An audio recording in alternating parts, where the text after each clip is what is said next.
여러분 안녕하십니까? 북한으로 돌아갔다 코로나19 감염 의심을 받고 있다는 20대 탈북민. 그의 가방이 강화도의 군 철책아래 배수로 근처에서 발견됐습니다. 이걸로 볼 때 배수로를 통과해서 한강 하구에 접근한 뒤에 헤엄을 쳐서 월북한 것으로 추정됩니다. 이 추정대로라면 4km 정도를 헤엄쳤다는 건데 우리 군은 전혀 몰랐습니다. 먼저 이남호 기자입니다. 인천 강화도의 접경지역, 북쪽으로 향하는 한강변은 이중 철책으로 둘러싸여 있고 곳곳에 군 초소도 보입니다. 철책선을 따라가다 보니 커다란 배수로가 나옵니다. 배수로엔 물이 거의 없고 사람이 충분히 드나들 수 있을 정도로 큽니다.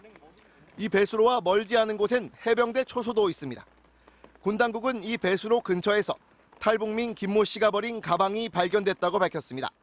등잔 밑이 어둡다고 그 수로로 들어가서 해병대 쪽으로 돌아서 갈 수도 있는 건 확률은. 가방 안에선 수영을 위해 준비한 걸로 보이는 물안경과 옷까지 현금 480만 원을 달러로 환전한 영수증 등이 나왔습니다. 이 배수로를 통과하면 바로 한강 하류를 만나는데 북한까지 최단 거리는 약 4km. 그러나 군은 최첨단 야간 감시 장비로도 상당한 거리를 헤엄쳐간 김 씨를 발견하지 못했습니다. 월북 추정일인 18일 새벽 만조 수위는 5m가 넘었는데 군 당국은 김 씨가 새벽 시간 밀물 때 물이 들어오는 시간에 맞춰 들어가 감시를 피한 걸로 추정하고 있습니다.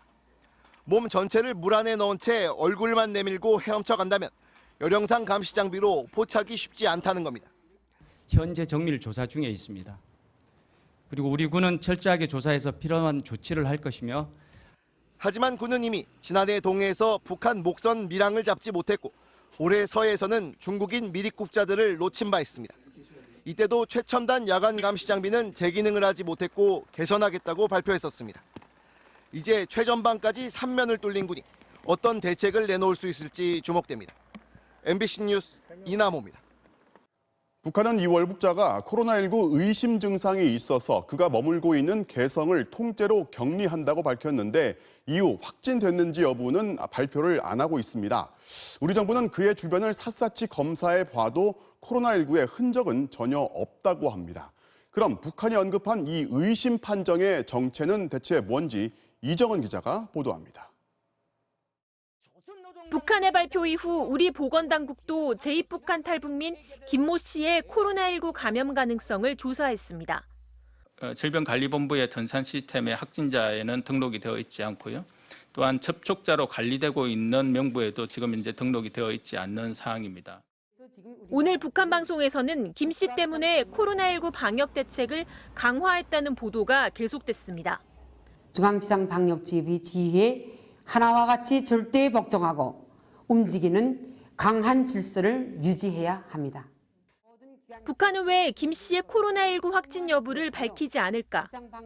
북한은 올해 초 중국으로부터 PCR 검사를 위한 유전자 증폭 장치를, 이후에는 세계보건기구 등으로부터 진단 시약을 지원받았습니다. 전문가들은 장비와 시약만 있으면 진단 자체가 어렵지는 않다고 말합니다.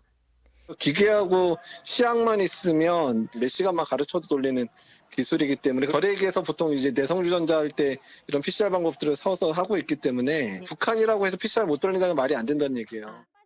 이 때문에 북한 당국이 의심자 발생을 대대적으로 알리는 데엔 다른 의도가 있을 거란 분석이 나옵니다.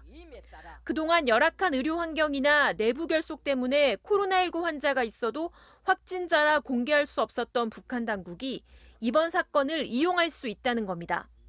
어차피 인계점에 도달했는데 한국 요인으로 발병이 됐다. 이렇게 얘기하면 이제 일단 인정을 하게 되는 거고 그러면 북한 내에 많은 어려움들이 설명이 될 수 있죠. 그러나 북한은 아직 남측의 책임을 전가하는 식의 비난 메시지는 내지 않고 있습니다.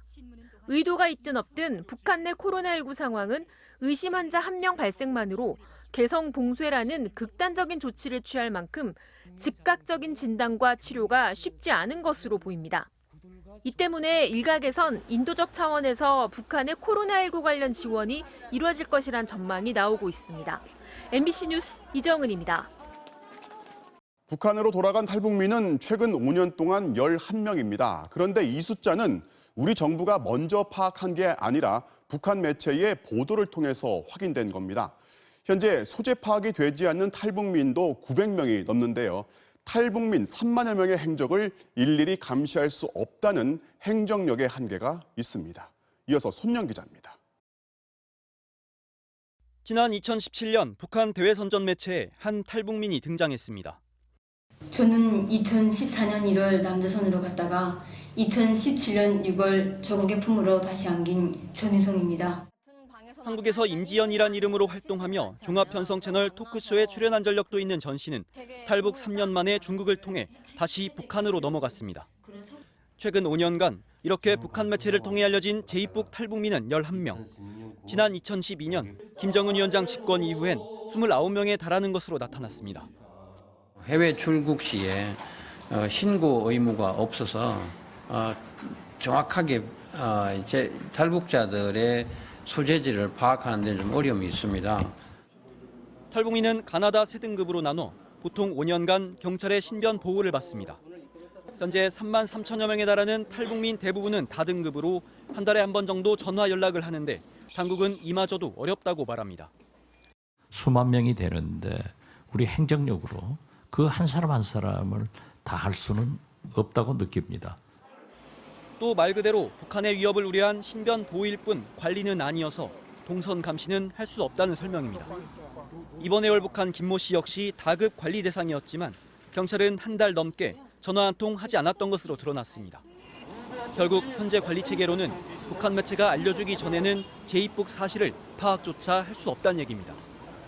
이렇다 보니 탈북했다 제2북한 뒤 다시 탈북해 한국에 들어온 사람도 5명이나 됩니다. 소재 파악이 안 되는 탈북민이 900여 명에 달하는 점을 감안하면 당국이 파악하지 못하는 제2북 재탈북 숫자는 더 많을 수 있습니다. 대북 전단살포 등 일부 탈북민으로 인해 남북 긴장을 유발하는 문제가 발생할 수 있는 상황입니다. 탈북민 스스로 대한민국 국민으로서의 의무를 지키는 것과 함께 당국의 관리 체계 개선도 시급합니다. MBC 뉴스 손영입니다.